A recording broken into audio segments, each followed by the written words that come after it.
for the first time ever, American life expectancy dropped by 3 years. And it's not because people are dying younger, it's because young people are dying. Our guest today is a best-selling author, multi-time TED speaker, and founder of the DNA Company. I'm talking about Kashif. What are some of the other things in our environment that we might not be aware of? This chemical is in 30% of American water, and you have a 30% elevated level of Parkinson's in this particular base. It's a forever chemical, which means that it doesn't break down. Let's kick things off talking about the difference between genetics and genomics. Yeah.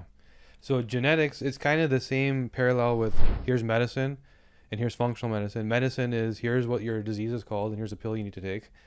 Functional medicine is let's figure out why it happened, root cause, right? So genetics and what people believe it to be is you have a 80% chance of breast cancer or Alzheimer's, good luck.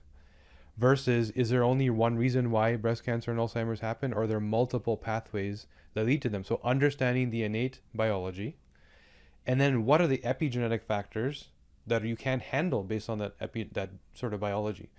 We're not all the same in that path to Alzheimer's or breast cancer. So understanding the root as opposed to the condition itself. Yeah. And you would think that this would be obvious at this point. Yeah.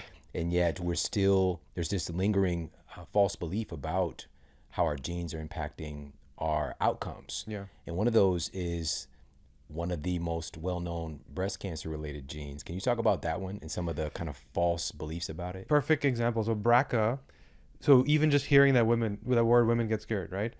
So BRCA is this 4-letter word, which doctors will say is an elevated risk of breast cancer and ovarian cancer. In fact, there was an article in CNN recently that said that if a woman has BRCA, and that don't even explain what that means, you should cut your fallopian tubes out to prevent ovarian cancer, right? This was in CNN.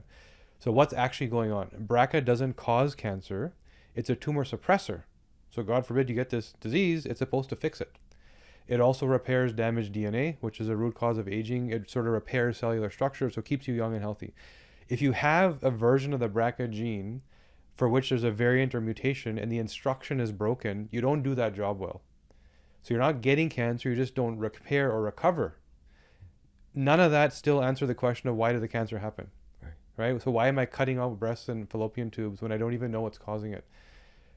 Some women make a lot more estrogen than others. They're estrogen dominant. In your genes, the cascade of progesterone converts to testosterone, converts to estrogen. Men and women do the same thing. Men do it every day. Women do it monthly. The dominance or how much of each you make is variable based on the genes that instruct each step. There's a gene that tells your body to take testosterone and convert it into estrogen. CYP19A1 it's called. So if you have the fast version, you make too much estrogen. Step 1 of 3. Step 2 is before you have your monthly cycle, you convert it into a metabolite, and there's 3 options there. 2-hydroxyestrogen, 4 and 16. 2 is the good clean stuff you want. 4 and 16 are potent toxins. They cause inflammation. Step 3 is we have clearance or detox pathways that get rid of this stuff. So if I'm estrogen dominant, estrogen toxic, and I don't detoxify it, I make this monthly inflammatory insult that I'm not dealing with, and then I add birth control pills, and then I add hormone disruption, and then I add my Teflon coated frying pan and PFAS chemicals, like add today's lifestyle on top of that load, the epigenetics. I'm causing the inflammation for which I do have that cellular damage. And guess what? This is why most breast cancer happens around the menopause age, because you no longer have a cycle. So you're not getting rid of this toxic threat, and your body says, I'm smart. I don't want my organs to get damaged, so I'm going to go store this stuff in fat. And where do women have fat? In their breasts. And all of a sudden, these glands and ducts that were not designed for that level of toxicity get damaged and they get cancerous. And after all of this is when BRCA is supposed to get to work. So this old paradigm of BRCA causes cancer is no, BRCA helps you recover, but we can ask the question, why did it happen? And if I take a 2, 3, 4, 5-year-old girl and look at her genome, I can prevent it. Right? I can tell you, here's the path, here's the choices that will get you here, here's the choices that won't get you there. It's that simple. Man, what really connected me with your work is you identifying, which again, it should be obvious, the impact that our environment is having on our health outcomes. And just even speaking about that, it reminded me of this study, and this was published in the peer-reviewed journal Comprehensive Physiology, and it was looking at the lipophilic nature of newly invented environmental chemicals that leads to the bioaccumulation of them in our fat tissue, right? And so again, we are battling, trying to lose fat, lose weight, not understand like what's actually getting put into those tissues. Yeah. Is there an underlying intelligence that your body has is trying to protect you in some form or fashion? Because we see weight loss, body fat, and weight management as this very superficial kind of vanilla one track thing, right? Yeah. Just calories in, calories out. We need to exercise more, eat less, this whole thing. But there's an underlying intelligence that you are really helping to bring to the forefront related to our genes. Like our bodies have this design and these programs to help us to have good health outcomes. But now we're facing off against things that are very, very different from what we evolved with. Yeah, that's exactly right on, where the context today is so different than what we're wired for. So these genes that we've inherited, our body doesn't know that we're walking around in 2023 in LA with the pollution and the traffic and the garbage food and et cetera, right? It still thinks we're walking out of a cave to go kill an animal and pluck a plant out of the ground and eat it fresh. That's truly what we're wired for. So we do have detox pathways. We do have anti-inflammatory pathways for that context and that level of exposure, not today's level. And yes, your body will then try and protect you in terms of this toxin is inflammatory, let's store it in fat. Then you go on a fat loss program and you start releasing those toxins back into the bloodstream. And your body hits this plateau. Why am I stuck? I'm doing everything right. You hear this a lot. I did exactly what the podcast said or what the YouTube video said. Why am I stuck? Some people are more estrogen dominant, like we talked about earlier, which in itself causes them to store more fat, right? That one hormone will say fat retention is good for you, and it causes them to do that.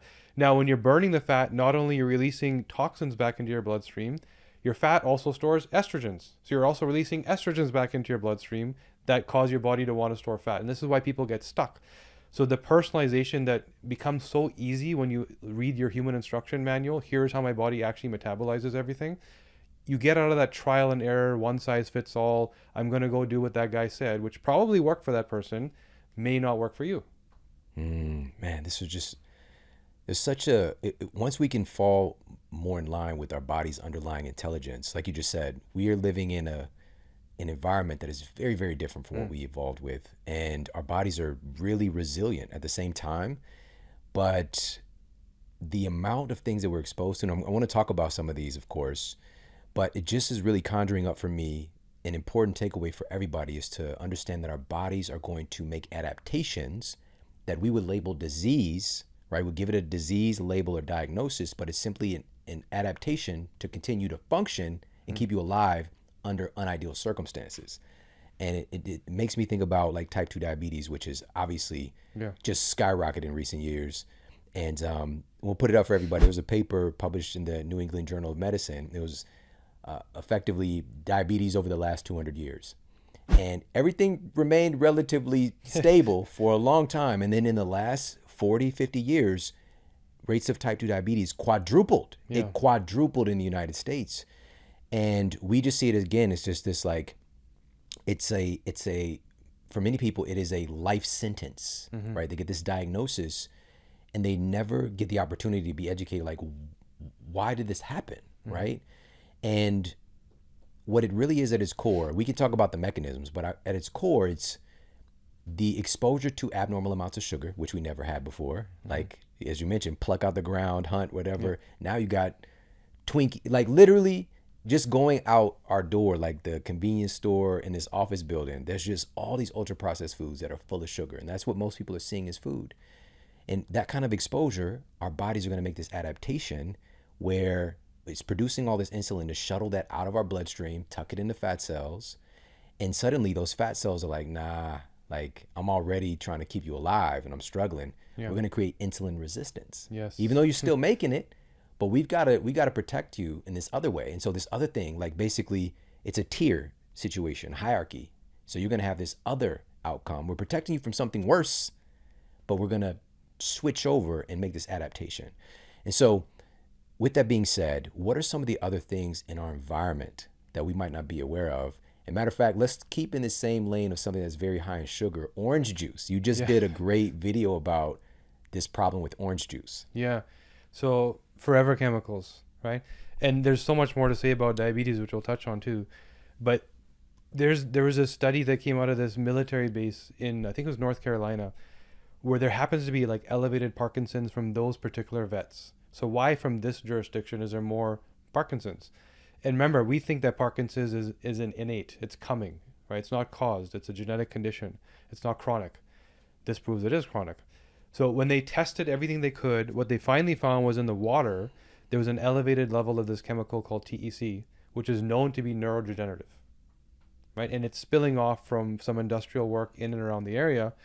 This chemical is in 30% of American water, right? And you have a 30% elevated level of Parkinson's in this particular base.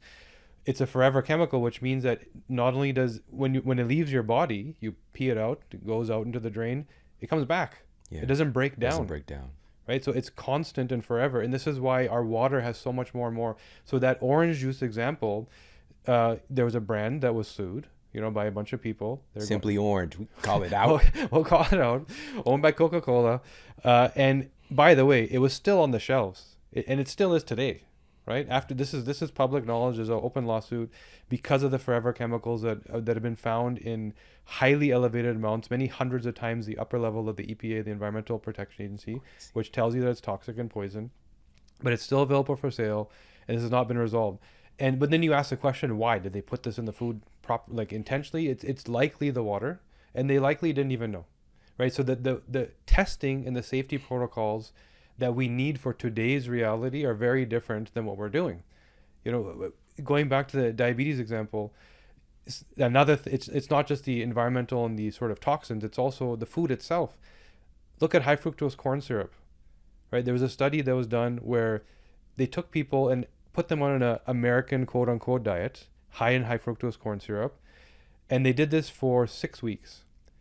600% increase in fat production, because fructose is processed through the liver, so there's lipogenesis, new fat, and you combine that and stack that on top of the insulin resistance, right? And then add your seed oils and linoleic acid, right? You add all of these metabolic dysfunctional foods, and you cannot get out of that trap you're in, right? You start to cut out the sugar. Why am I still suffering metabolic dysfunction? The CDC says that only 5% of Americans are metabolically healthy. And this is a CDC, so it's probably 2%, right? If they're saying 5. So what does this happen? It's not just sugar, it's everything else too.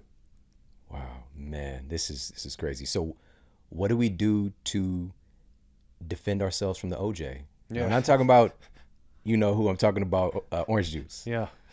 Well, so first of all, just knowing. Step one is knowing, because people are completely unaware. If it's on the shelf, there's an assumption that it's safe, right? So just knowing that what the labels mean, how is this stuff made, and go online and watch some videos of how this stuff made. You probably not going to want to eat it anyway, right? And understanding, go to the Environmental Working Group's website, and there's tons and tons of data on how toxic each product is. And if you do one thing for yourself and your family, spend some time on this website. Ton of data. Every bar of soap, every shampoo, it will tell you what's going to kill you and what's not, right? And there's a very few what-nots today, by the way. Most of it is damaging. And a lot of the manufacturers themselves don't even know, right? They don't know what they're putting in and adding in. Yeah. Simple example, China has banned the import of American bread. The UK has banned the import of American bread. Most of the EU has also. And it's not because of the sugar. It's because of a chemical called potassium bromate, right? Which, by the way, is also used to make carpets, yoga mats, plastics. It's like literally that toxic of a chemical. And it's a class 1 carcinogen, like it causes cancer. They also don't allow most American meats to enter. They've come here to produce their own meats. They're buying up our farms, but they won't buy what's produced for local supply, because it's literally considered the same level of carcinogen as asbestos, plutonium, at that level, right? So knowing what you're eating and knowing that the regulatory levels here are far inferior to what they are overseas.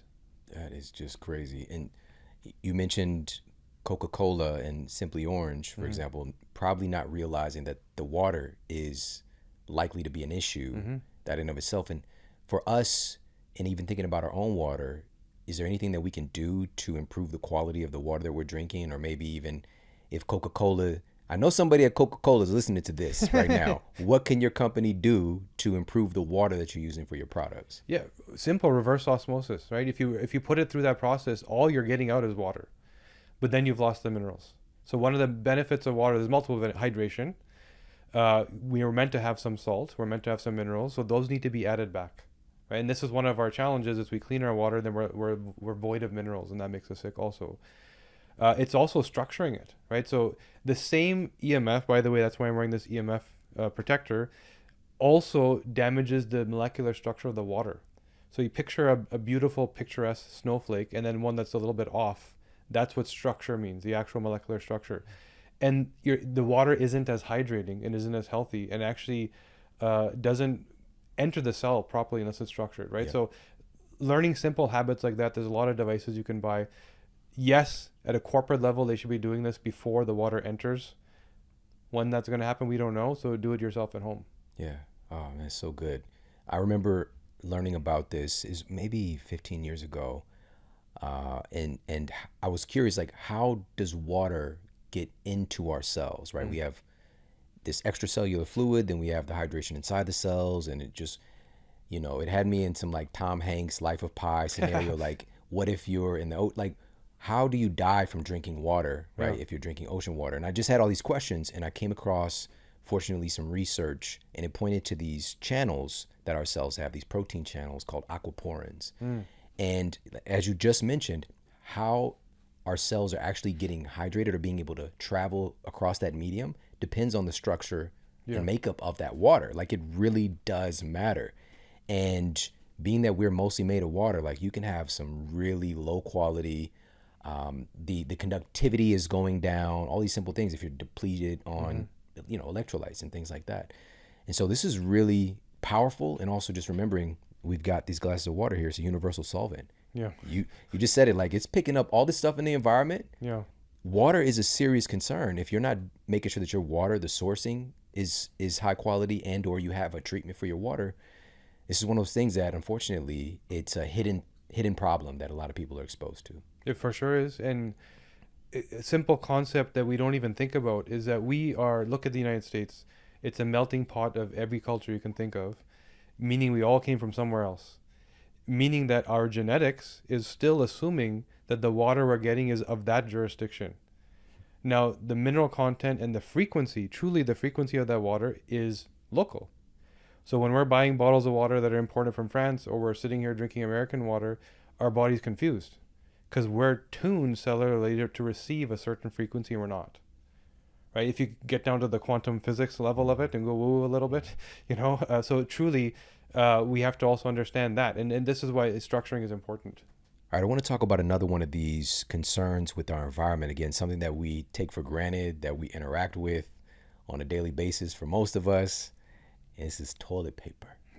Talk about the issue with the toilet paper, man. It's crazy. It's toilet paper and it's tampons, both, right? Because think about, again, you have to think about the processing. We're just thinking of it as paper. Paper seems harmless. What did it take to get you that white bleached paper? A lot of processing and a lot of chemicals, including the water, which is full of PFAS chemicals. And so we're learning now that the toilet paper is full of these chemicals that don't leave your body, that are carcinogenic in nature. And the skin in your anus is highly absorbent. It's like a perfect storm. It's even worse for women with tampons. Again, these same carcinogenic chemicals have been found in them. And the vaginal cavity is even more absorbent in terms of skin, and its ability to take these and draw the chemicals, put them directly into the bloodstream. So you wonder why there's so much breast cancer. You wonder why there's so much mood and fatigue, and there's so many issues in women far beyond what men are experiencing. So if you see a product that doesn't look like it's in its natural state, when you see paper, what is paper? It's crushed wood. It should be brown, right? To get it, if you're taking your scallops and taking paper towels to take the water off it, that's toxic stuff. So get back to ancestral habits and ancestral traits, and know that the processing itself, the ingredient of paper, the ingredient of natural flavor, the ingredient of salt, whatever it says on the label, does not include the processing it took to get it into the state you're seeing it in. That's where all the sickness comes from. All right, so how are people gonna wash their ass, man? Like, we don't.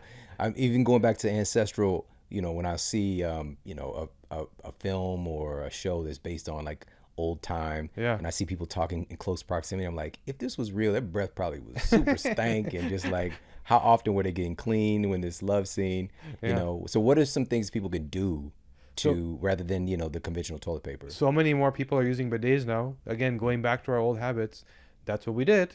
We washed, right? If you picked up some dog poop, you wouldn't just wipe it with some paper. You'd be in there with soap and scrubbing it pretty hard, right? Mm-hmm. There's also organic toilet paper. You can get it if that's what you want to do. So it's every consideration. The things that are in your home, your bed sheets, your dry cleaning, your cleaning chemicals, your pesticides in your lawn, extremely hormone disruptive for women. For so many kids that they're sleeping on a mattress that they don't understand are layered with fire retardants as a regulatory concern, that they're breathing in and genetically may not have the optimal detox pathways to clear, causing things like eczema and migraines. And then you start treating the eczema and migraines, not knowing it's that thing. Just get them off that mattress. Same thing with the toilet paper, same thing with the tampons, same with all of it. Okay, got it. Now, I'm of the opinion, just based off of our behaviors, because a lot of things that we do, again, it's just normalized, it's part of our culture. My wife is from Kenya, and when she was younger, they had the newspaper, Yeah. right, is what they were using Yeah. for using the bathroom. It's like a hole in the ground, literally that kind of scenario. And like her coming here and having tissue, like it's just like you are, it's like royalty suddenly, and having these things that again are normalized in our culture, but we don't really think about where does it come from. Mhm. And so I'm of the opinion, of course, like, yes, let's create awareness and make sure that we have better options. So as you mentioned, you can get toilet paper that isn't treated with all Yeah. these different, forever chemicals and other compounds. And also, in just surveying different people, they're like, I'm gonna do all this other stuff right, and a little dabble on Uranus with some, Cottonelle isn't gonna be as bad. But this is what I wanted to ask you about. It's the entourage effect. Yeah. It's the compilation of all these things that you might not be aware that is hurting you. So sleeping on the bed with the flame retardants, the tissue paper, drinking Simply Orange, and also plastics, microwave in the microwave as well. Like, what's going on there? What's happening with our food? You're right on that it's cumulative, right? So you think of things in silos. I'm solving this problem. And yes, we do have detox systems. So we take for granted that my body is supposed to be able to cope with this stuff. We have anti-inflammatory, antioxidative systems. There's a bucket you can fill, but we're already full without even thinking about, just go breathe outside. Just go eat your food, right? You already are beyond human capacity if you're not careful, right, with what you can cope with. So the inflammatory load is probably already there. Now going back, yeah, you start to chip away, right? Little habits here, remove, and all of a sudden the migraines are gone, and all of a sudden you have a little bit better sleep, a little bit more libido, right? The hair stops falling out, skin is glowing, and you're wondering, why didn't I look and feel like this before? Because you were overloaded with the toxic burden, which most of us are. And bring it back down to that 70% level, and maybe you can handle a little bit of toilet paper, and you can handle a little bit of breathing something nonsense once in a while, right? But, so going back to the plastics, we found that microwavable plastics, which are labeled as safe, and the FDA allows this labeling, actually will, for 1 square centimeter of plastic, will add 4 million microplastics and 1.2 billion nanoplastics into your food. This is a known fact. FDA knows this, but you can still go buy this stuff in a store. Right? Now, 1 square centimeter, there's no dish that's 1 square centimeter. So we're talking about many, many billions of nanoplastics entering your food every time you use one of these dishes. The microwave itself is a problem. Forget about that. We can talk about that too, but that dish. So this is where the scrutiny on what is safe and what is not safe, when you have that instinct that's telling you this doesn't seem right, you're probably right. Right? Especially in the United States, the same things that are allowed here are not allowed in other parts of the world. Right? Our scrutiny is much lower. Take a look at most jurisdictions, and the majority, the biggest employer, I should say, is either pharma or big food. Right? Literally 75% of the electoral regions of the United States, it's either pharma or big food is the biggest employer. And after that, you have the chemical lobbies. So how do you work with that and have safety first? Right? This is why we're at where we're at. Yeah, man. So true, exactly. And I want to talk about the state of health and healthcare in the United States, but I want to circle back to the overarching principle of all this stuff, which is those exposures, those environmental inputs that we're taking in, whether it's from, what we're drinking to what we're rubbing on Uranus. Yeah. These are all epigenetic inputs. Like Yes. these are influencing your gene expression. And I think that, and this is already such a powerful conversation, but to have you here, I've got to talk about this. We started off talking about genetics and functional genomics, right? There was a study, this was published in PLOS One, and the title of the study is Genetic Factors Are Not the Major Causes of Chronic Diseases.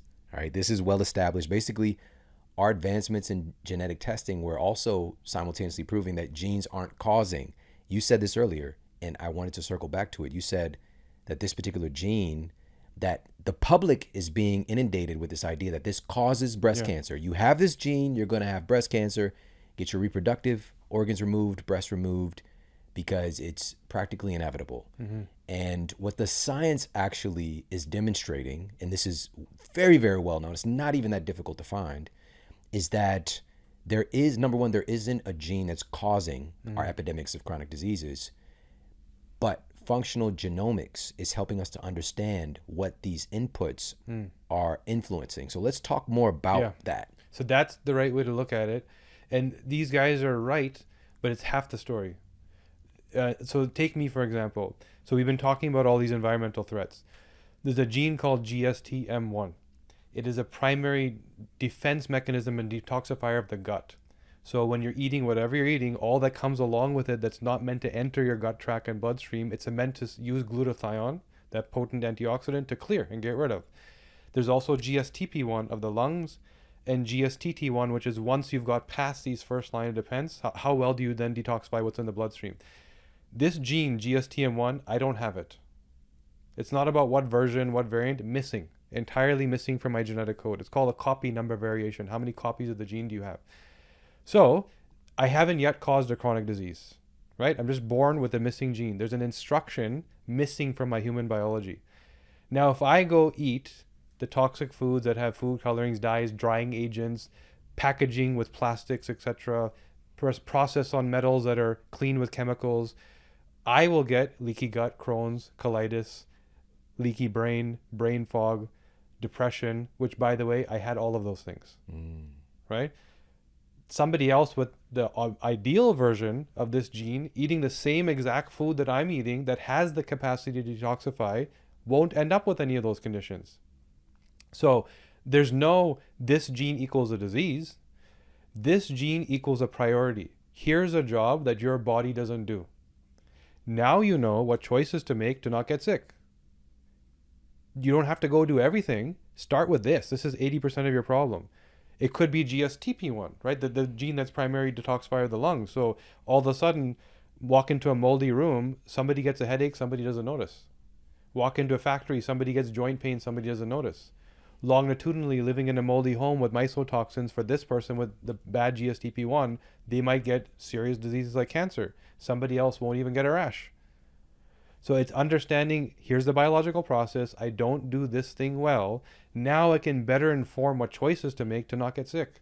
Yeah, that's power. Yeah. That's power to be aware of that.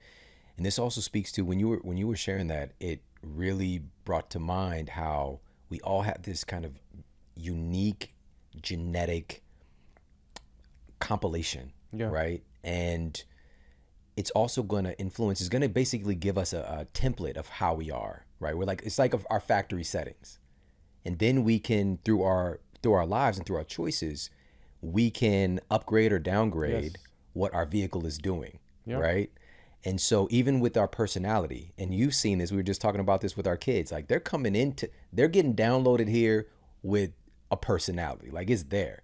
Now, of course, there's nature versus nurture and all these things, but there is a very notable, like even when my youngest son was, he couldn't talk, he couldn't get out of it, the little chair that we put him in.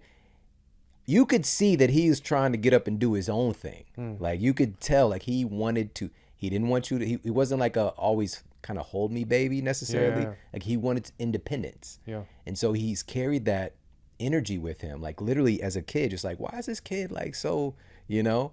And but even within that, and you know, what I want to circle back to is the power that we have once we become aware of this. And you mentioned the situation that you were in. So what led you? What was your experience, your story, your superhero origin story? Like, Yeah. how did you get into this field? Like, what was going on with you, and how were you able to be here today? So I don't come from this world, and I think that's what was required, because Wait, when are you I talking went about Earth? health and wellness, Right. right? I ran a marketing company where I'm from Toronto, and there's a amazing startup scene there because of some schools we have. There's a lot of engineers that build tech products, and I would help them grow their businesses. And we had a lot of successes, and I just got really sick. So I had never been through this journey of having to deal with illness before. I was fine up until the age of 38. And all of a sudden, migraines, debilitating, couldn't function, depression, didn't want to get out of bed, gut issues, psoriasis, which is an autoimmune condition, and eczema, which is inflammatory. So I had both autoimmunity and inflammation. And the multiple doctors that I was going to couldn't answer the question why. And I didn't know that you weren't supposed to ask that question. I thought that was part of the game. It's like, tell me what I did wrong. What did I eat wrong? What did I breathe wrong? Like, we don't do that here. Here's the pill. Here's what your thing's called. This is what you're going to be doing for life. So what most people do when they find root cause medicine is they go on a self-discovery journey because they've been failed by their healthcare practitioner, and they figure it out. And that's what I did. And that's when I started to discover these conditions are not innate. You don't have them. They're caused. Your choices cause them. And I started to reverse and fix. And when I got stuck, that's when I discovered in my genome certain code was broken. Right? And you talked about mood and behavior. Why did I have depression? Because the receptors in the brain that allow you to bind dopamine and experience reward or pleasure to be normal, I have the lowest possible density, genetically prescribed. So the gene that instructs the ability to bind onto dopamine and feel good, I don't do that. The clearance gene that actually gets rid of the dopamine to bring you back to normal, I have the fastest possible clearance. So I'm feeling it way down here and it hardly lasts. So depression is sort of my baseline. Or addiction. Or if I push myself, achievement, because dopamine not only powers pleasure, it also powers reward. And you only need one of those two, satisfaction, right? And I've experienced all three of these things in my life based on the context. So I started to understand that I can manage and control.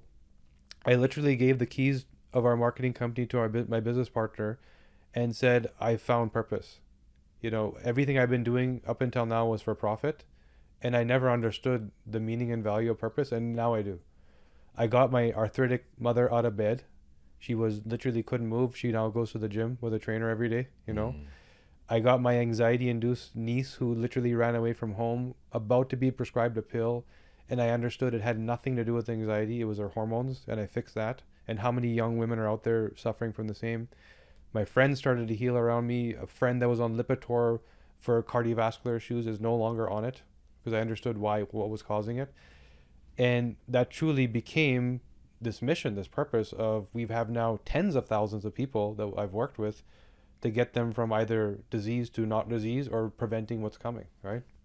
It's powerful, man. Yeah, you were sharing that your niece was really a catalyst for you to do this at larger scale and impact people. And it's also transformed into a great book, The DNA Way. Let's talk a little bit about what people can learn from the book. So that moment with my niece took me from, we are a research company. The experience I went through understanding the genome was powerful, but it wasn't available. Like nobody at that time could access what I accessed. And so I had to rethink, and this is why I said it's important that I came from outside of the industry. I had to look at all this data and science and then make it fit the consumer's world, right? Make it the tool that I wished I had access to. That's what I was trying to do. So in my niece getting sick, like she actually ran away from home from an anxiety issue, and we couldn't figure out what was going on. I looked at her genetics, and she was being prescribed a pill, showed like all the conditions and symptoms for anxiety. And what I found was my mother and my sister were texting me like every month on like clockwork saying she's had another anxiety attack. She's had another anxiety attack. So I said, this must have something to do with her cycle because it's like clockwork monthly. So I asked them, what part of her cycle was she in? They said, oh, you know what, you're right, coincidentally, right in the beginning. So I looked at her hormone cascade. Women take progesterone, convert it to testosterone, then make estrogen. And she did that very poorly. So the beginning of the cycle is when you have the lowest hormones. You just got rid of everything. She went to a much deeper valley. So hormone levels are low, which already causes a load on mood and behavior. But it didn't happen until then, even though she had been having her cycle for a couple of years. This happened during peak COVID in Toronto, world's longest lockdown. She hadn't been outside in 5 months. So I looked at her vitamin D cascade. There's 3 genes. Of all the micronutrients, vitamin D is the most complex because you can overdose if you have too much. And our ancestors were outside all the time. We're indoors all the time, to completely converse. So our ancestors developed the ability to mitigate the overdose and slowly drip and use it. And now we're in a different context, which is why, again, we're sick. Of the 22,000 genes that make up your genome, 2,000 require vitamin D to function and express properly. So 10% of your human biochemistry is dependent on this one thing, right? It's powerful. Yeah. So gene 1, take D2 from the sun, convert it to D3, worst version of the gene.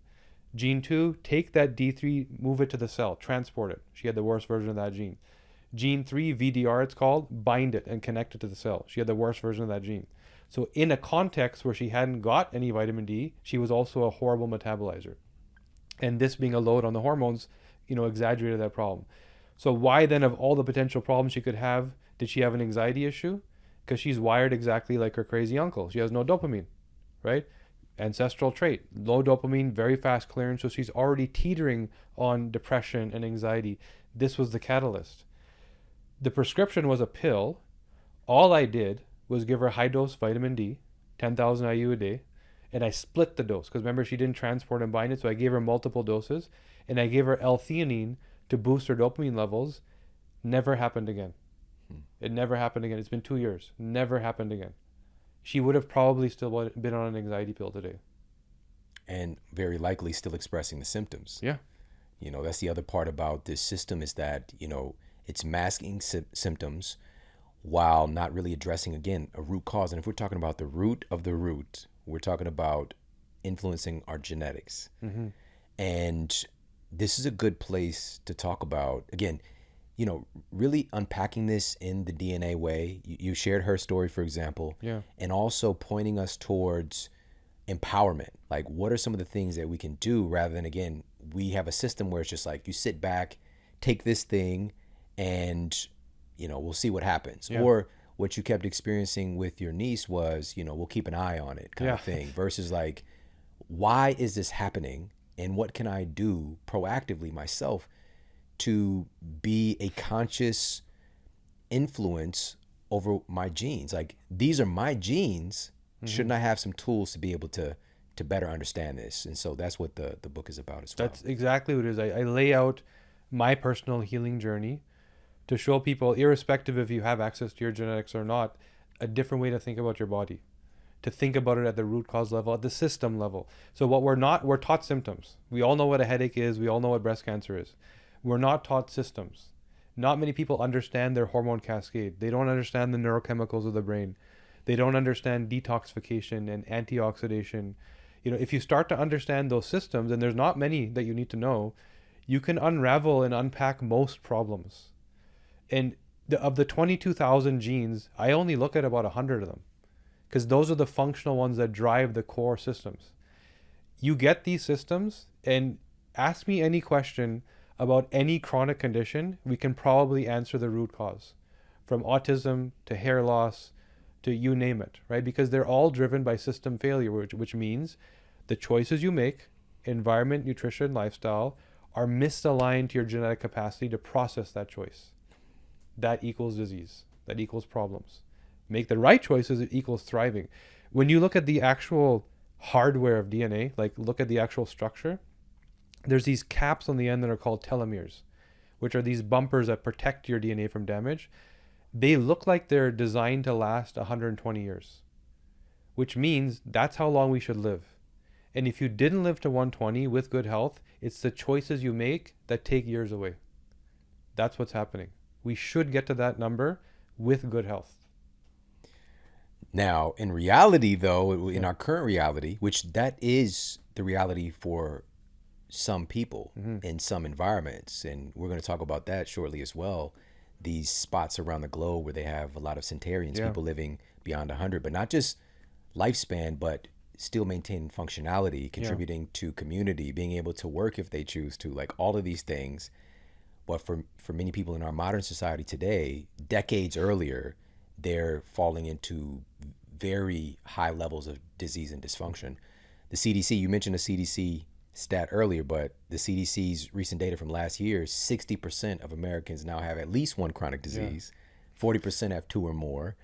And now I want to shift gears and talk about the system that we're existing in, Yeah. because it's a big part of the problem. We're not getting better.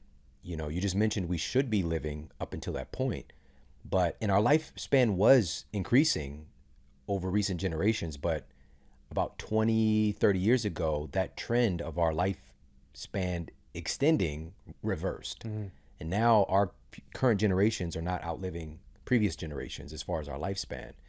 So like we're existing in this paradox where we seemingly have all this advancement, but yet we're sicker, and this is all manner of sickness, mental and physical health, and dysfunction. And so with that being said, let's talk about this model, because not only is it not helping us to get well, it's also profiting from our disease, and it's keeping us in a place where we're even more dependent on it because we're financially broken and physically broken. Can you talk about the connection with healthcare and bankruptcy? Yeah. So today, 66% of American personal bankruptcies are due to healthcare costs. So you work your whole life to input into the system, support the system, for it all to be taken away because you're sick, right? So speaking of life expectancy, for the first time ever, American life expectancy dropped by 3 years this year. If it was 3 months, it should have been a giant red flag all over the news. It dropped by 3 years. There's certain things we can have in a whole other 1 hour conversation about that may be causing that, right?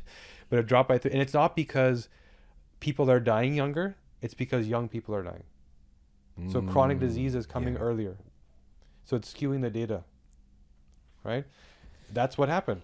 So there's another military study where they looked at the breast cancer data of the last 2 years for service women, females, right? 478% increase in breast cancer in the last 2 years because immune systems have been shot. And again, a whole other conversation, but we're seeing all this happening. So you live a life where the fuel that is supposed to give you life is fueling disease. The environment which is supposed to give you life is fueling disease. The relationships that are supposed to give you life are fueling disease. The longest health study that's ever happened is based out of Harvard, where they were trying to figure out what actually gives people extra years. What causes what's that one thing? And when they unravel it, this thing started in the 1930s, by the way, because they're really longitudinally tracking. They said it's relationships.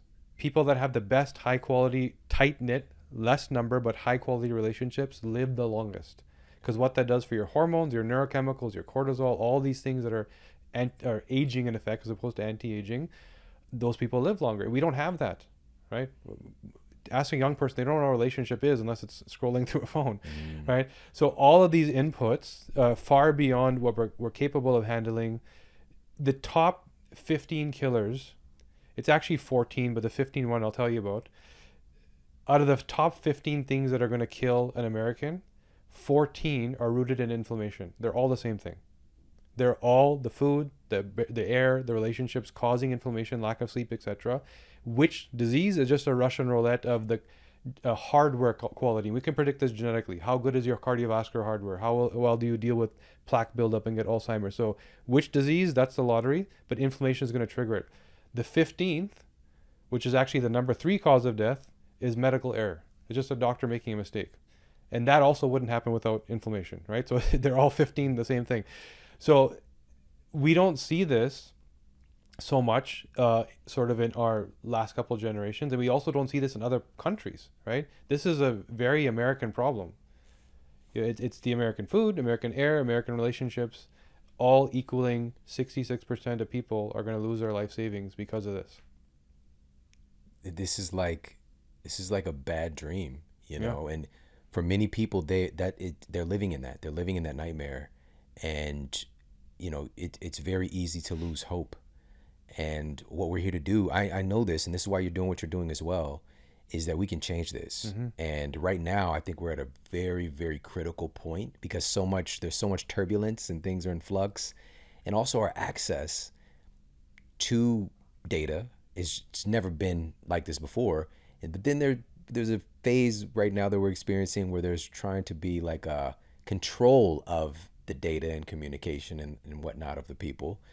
But as we peek our heads out through this, and also I think that our level of health is going to determine how we're able to traverse these situations, because, with censorship and whatever, like to be more creative, so many times, I have friends and colleagues that might have got banned from a platform, for example. And they're just like, how did you not, I'm just like, I had to become more creative, and also again, me, I'm just very much on, here's what the science says. Yes. This is a factual published peer review paper that I'm sharing. That's all it is. I'm just sharing the facts here.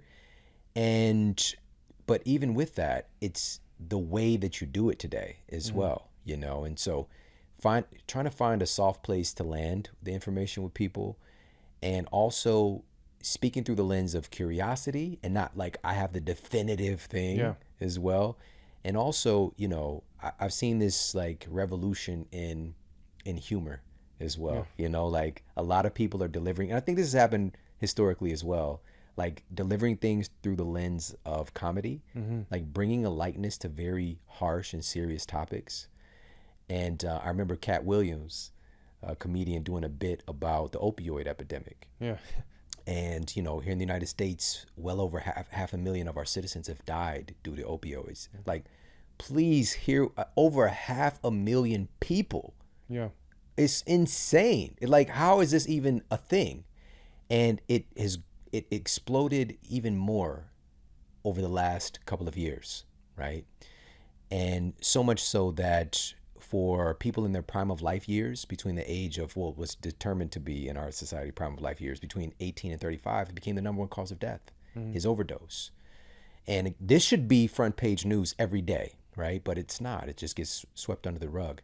But he was doing a bit, and he was saying, the opioid epidemic is going on, but nobody's going to jail because the dealer is your doctor, and that's the reality of the situation. It's just like we have a medical model. Yeah. And of course, yes, there's some illegal stuff going on with opioids. Yes. But we have a medical model that has allowed this very dangerous drug to proliferate, because the people who brought it to us were drug companies and sales reps, and again, so that's what I want to talk about next, because you have some very great insights about pharmaceutical industry and our current healthcare system. So using that as an example, the exact picture you painted, what was the FDA's response? So you would think that this, first of all, what was this drug for? It was for cancer patients. It was for people that were in extreme pain. Supposed to be. That's what it was originally framed for. As. Yeah. Now it's just like, oh, your shoulder hurts? Okay, take some of this, right? Just to be able to prescribe. The family that owned the pharma company that made this stuff, that did what they did, they've all been sued, court, like all this stuff, right? What is FDA's response? It is still available. They just approved a drug that now saves you when you're about to die from the negative outcomes. Oh my God. Yeah. Wow. So that's the response. It's like, okay, don't worry. People aren't going to die anymore. This happened about 3 months ago. Right? So when that's the answer, you already know how they think and where the navigation comes from. It's not about you. Right? The intention is we can't get this off the market, but we have to also deal with this problem. Right? That was the response. Our economy, and a lot of people don't realize this, and again, I'm so glad to have you here. Our economy is deeply dependent on poor health right now, for numerous reasons. $4 trillion industry. $4 trillion industry, and 90%, this is again according to the CDC, is chronic disease. So $3.6 trillion is all stuff that we don't need to have, that's caused. The food industry is $4 trillion. So you have a $4 trillion industry that's owned by the same people fueling this other $4 trillion industry. How are you going to break that down, reverse engineer that? And you have this moat around it. I try and work with the FDA. I sit in front of people. They say, wow, this is an amazing solution. Let's work on it. It gets to a decision maker, disappears. Right? You know the lobby is so powerful, including chemicals, right? There's been 144,000 new chemicals introduced to humanity since the 1970s. Most of them are around food processing. Why do we need that many chemicals to process our food? Why? It doesn't make any sense, right? So yeah, so all of that intertwined equals the way we are today. It's like so all of a sudden you have, when I go to the FDA, right? And I've done this many times. I spent a lot of time in Washington sitting there with people that are vetting what we do. And I say, here's how I can reverse your massive cardiovascular. So this is the number one killer, by the way, in the United States, is cardiovascular disease, right? Here's how I can reverse this epidemic that's not even being spoken of. We know that cardiovascular disease is not a disease of the heart. It's a disease of the arteries. The endothelium, the inner lining of the blood vessel, gets inflamed, and your body will actually deploy cholesterol to reduce the inflammation. And depending on your genetics, you have different quality hardware and different capacity in terms of moving cholesterol around your body, the ApoE gene it's called. The toxins that actually cause the damage to the endothelium to begin with also oxidize the cholesterol. So then it hardens and it starts to build up. So I sat there with them and showed them this and said, if I can tell you in a 5-year-old child how the genetics of this looks, the hardware, how the genetics of their lipid transport looks, and I can tell you that they don't ever need to be sick. Shouldn't every child that's being born be given this instruction manual? Like, wow, let's do this. Lipitor is the number one prescribed drug. So when it gets to decision makers, disappears, fizzles out. I've done this in Canada and the US, talk to all the right people. You look at the proliferation of Lipitor, which started a couple decades ago, and the number of Alzheimer's patients. It's almost a direct correlation, right? The numbers look, the lines look the same. You're suppressing cholesterol for a person whose body needs cholesterol to suppress inflammation, right? Fat is what your brain is made out of. Cholesterol is the hormone you need to support longitudinal brain health. And you wonder why by a certain age people can't manage their cognitive health anymore. They start to experience decline. And Alzheimer's, we can have a whole 1-hour conversation just about that, by the way. There's so much work we've done there. But yeah, the authority, I've done it over and over and over again, sat in front of the right people on both sides of the border. It's not moving. We have to have our own cash-funded, self-driven, proactive healthcare industry, which you're seeing emerging now in functional medicine. And eventually there'll be so much efficacy that it's hard to deny, right? Man, this is... All right. Even with this, you just brought up statins, and this is still the hottest drug in the world, multi-billion-dollar blockbuster drug. Yeah. Even that is a reality. That's what's happening right now. And at the same time, this was just published recently, but it's still been out for a nice amount of time now. This was published in Current Opinions in Endocrinology, Diabetes, and Obesity. The study is titled, Statin Therapy is Not Warranted for Persons with High LDL Cholesterol on, respective, a low carbohydrate diet. And it was speaking to the influence of diet here, but most importantly, when you really look at this study, so this was a meta-analysis of a bunch of studies, including a variety of placebo-controlled trials, it found that LDL alone is, quote, a very weak association with heart disease and stroke. Mm-hmm. There's a bigger story here. And they went on to say that looking at certain numbers, like showing that people who have high LDL, for example, but yet having optimal ranges of triglycerides and HDL, it says, quote, taking a statin provides no benefit. Now, this is still the number one blockbuster drug in the world right now, it's in particular here in the United States. And we're not even looking at what is LDL doing? What is It's a very superficial view of things. And so I want to unpack this a little bit more because you brought it up. Heart disease is our number one killer. Yeah. And you just talked about, because when we hear heart disease, we think of the heart, right? And you just mentioned how this has to do with our blood vessels, our arteries, our endothelial function, endothelial cells and capillaries and all this stuff. What can we do then to protect our cardiovascular health, to improve our cardiovascular health, if not taking Lipitor? So understand what the disease is. It's not a cholesterolemia is not a disease. Cholesterolemia is your body's response to inflammation, whether it's your heart or your brain and any other part of your body. If you take, for example, you look at Europe, the country that has so France and Switzerland have extremely high fat diets, a lot of cheese, a lot of fats, right? And the Swiss in particular have one of the fattiest diets. They also have the highest cholesterol numbers in the whole EU, by the way. They have the lowest heart disease. They have the highest cholesterol numbers, the worst marker, the symptomatic marker, but they don't have the disease because you have to look at the rest of their diet. There's no high fructose, there's no starches, fast garbage starches, there's no inflammatory. Go look at Switzerland and it's beautiful and picturesque. There's no pollution in the air, all those types of things. So the inflammation isn't there. Cholesterol is your friend. Your sex hormones are all made of cholesterol. Your brain is protected by cholesterol. It's the same thing with dementia, where you look at this gene ApoE3, and I don't know if you saw that show Limitless. Chris Hemsworth was told that you have an 8 to 10 times elevated risk of dementia because of this one gene, without asking why is that going to happen? Like, what's the cause? This is a gene that, again, if it transports lipids, right, that HDL, LDL process. And if you don't do that efficiently, when you send cholesterol to the brain to reduce inflammation, you're going to build up an amyloid plaque, which then leads to cognitive decline. And so plaque is associated with the dementia.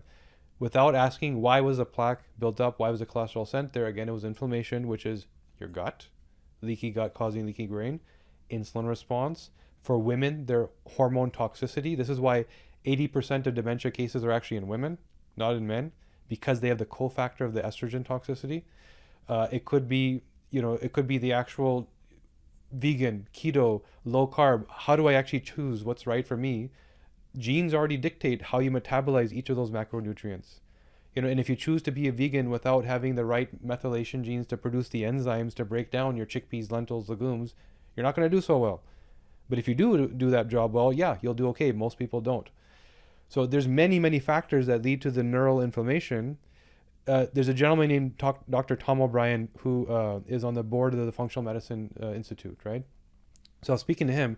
He said he believes 66% of today's dementia is inhalation-based, what we breathe, because we're just living longer, so our brains are more exposed for more years to all those toxins we're breathing in. 1 hour of LA traffic is like a pack of cigarettes, literally. It's the equivalent to that carcinogenic load. So if that's what you're breathing and you're causing that level of neural inflammation ongoing every day, yeah, you're going to have cholesterol deployed. And it's the exact same thing in your cardiovascular system. The 9p21 gene will tell you, do I have a stainless steel resilient endothelium that can handle a lot of inflammation, or is it paper thin where that load is just much more meaningful to me, that LA traffic or that cigarette or that whatever, right? Then yes, I'm more likely to get that cholesterol buildup. And yes, I can then look at my detox pathways to see what toxins are coming in that are going to cause the inflammation in the first place, that are going to oxidize the cholesterol, and I supplement for that, or I remove that. All of this can be reverse engineered. The number one fastest thing I would say that we reverse in the clinic is cardiovascular disease. It's the easiest, fastest thing to do because it's so easy to determine why it happens. That's so good. All right, so you mentioned the Swiss and a much closer proximity to real food. Yeah. You recently shared a great video, and I highly recommend everybody follows you on Instagram as well. What's your handle on Instagram? So it's not my full name. It's Kashkhan, KASHKHAN official.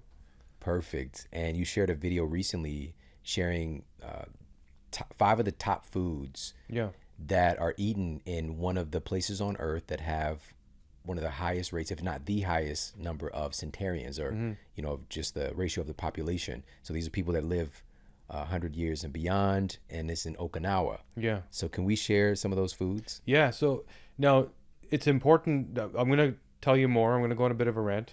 So there's the foods themselves, and there's a couple hidden items in these foods that we don't think enough about. So the obvious one is they eat a lot of fish.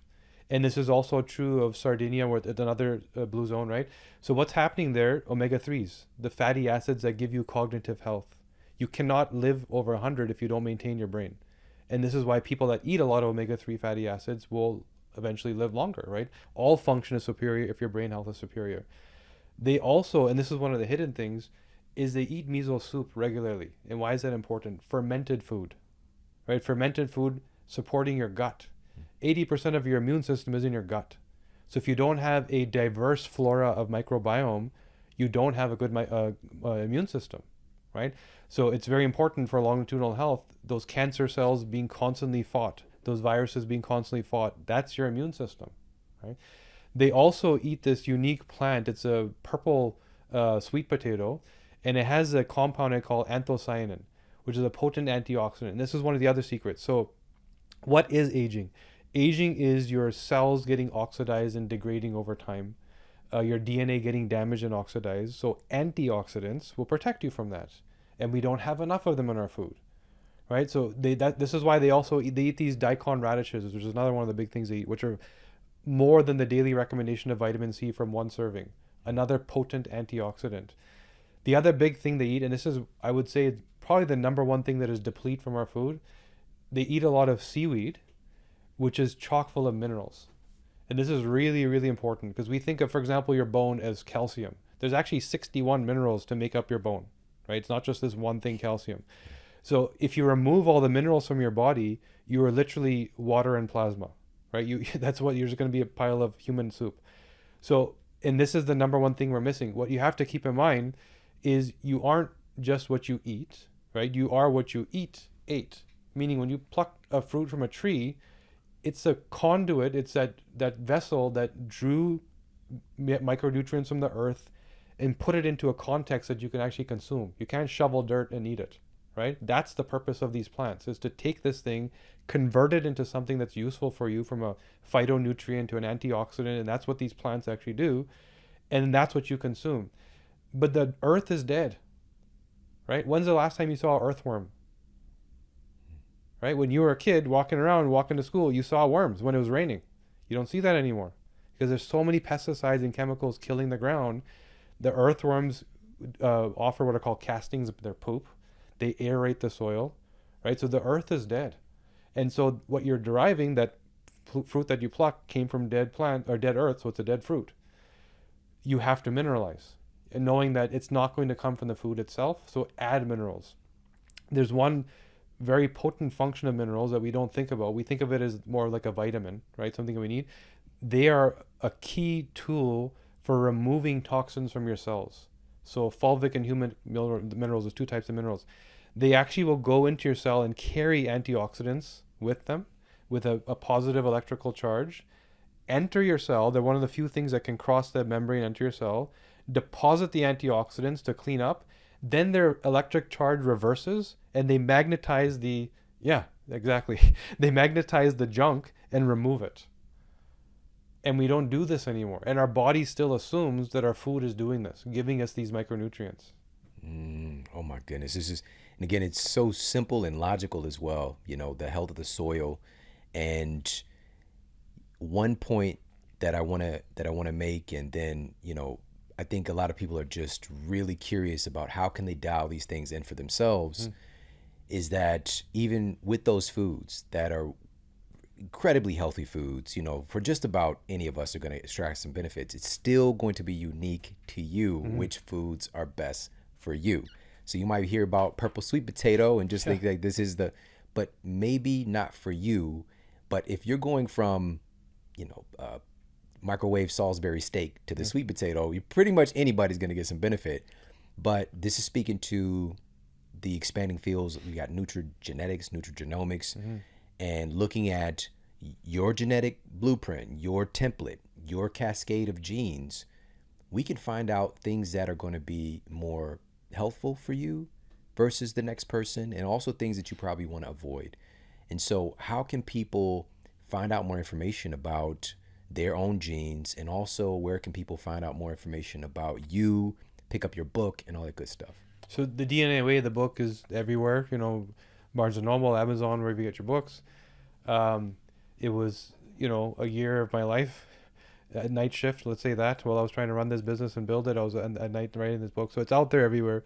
In terms of the testing, I really tried to curate, and this wasn't our intention. When I set this up, our intention was to research and then partner with healthcare companies, hospitals, etc., to help them do a better job. I wanted to take my experience of healthcare sucks and fix it. And I didn't think that I would ever directly be able to deal with each individual as a consumer. And that's what's happening now, is we have thousands and thousands of people saying, I need this test and I'm going to apply it. So the DNAcompany.com is where you get the testing. And I would even say, this is just, I didn't even think about this, but the DNAcompany.com/model will make sure everyone gets some kind of discount there if you're listening to this, right? So we'll plug that in. And from there, don't expect a genetic report, because that's what I got and it didn't work for me. So what I built was the insights, which is I don't need to know what version of what gene I have. I need to know what's wrong and how do I fix it. It should be that simple, or it's not a useful tool. So it speaks to 6 core systems: mood and behavior, everything about the neurochemicals of the brain. So I know what career I'm wired for. I know why I burn out, why I procrastinate. I know why I feel anxiety in a very specific form of anxiety and what to do about it. And I know that the same thing that causes me anxiety is actually my superpower. In the wrong context, it becomes a kryptonite. So everybody using these words, why is there such a proliferation of mental health post-COVID, right? Mental health issues. You didn't have them pre-COVID, so you don't have them. They were caused, context shift. So let's turn it back into a superpower if you understand what it is. That, diet, nutrition, macros, micros, what vitamins do I need? How do I plate my food, etc. Disease and prevention, reversal, what's coming, that GPS that can show you down the road what detour to take and make sure you just don't get sick, add some years to your life. Chronic sleep issues. This was unintentional, by the way. There's no sleep genes, right? But when we were working with people clinically during our research phase, everyone kept saying their sleep was getting better. I was like, what happened? And we started to reverse engineer. The same neurochemicals that led to, say, distractibility also disrupted people's sleep. The same neurochemicals that led to neurogenesis led to the circadian rhythm being broken and people can't fall asleep on time. So we made these correlations. So sleep, immune system health, detox, all that, and then hormones, which is probably one of the biggest unactioned sort of systems that needs a lot of action, especially when it comes to women. And all this is then reformulated in the context of longevity. How do I take all this information, add 10, 15 years to my life, maybe 20 if I do everything right? So that's all at the DNAcompany.com/model. And from there, I would argue you then know exactly how all the most important systems in your body work and how to always make the right choice. And what would happen if you always made the right choice? Disease is optional at that point.